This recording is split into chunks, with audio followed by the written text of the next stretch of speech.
Hello, good afternoon, ma'am. May I come in? Yes, Kamana.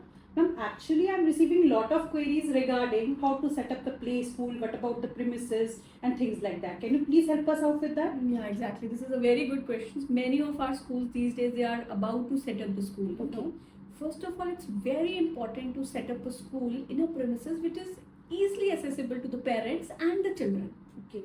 And preferably residential area will be very preferably area where a school can be set up.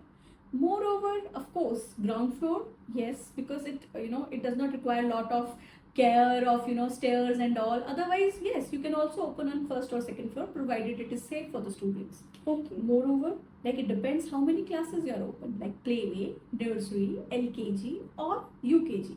If you are just opening 2 classes, then it's 1500 square feet is more than enough. But approximately 1500 to 3000 square feet is a very good area.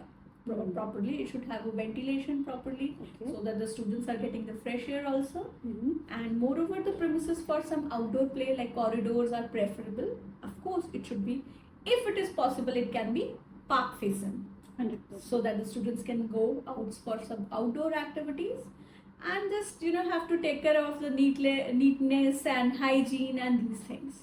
So this is something, and if you talk of more details, so I think we'll be elaborating into next session. Okay, thank you so much, ma'am, for your insight. Yes, thank you.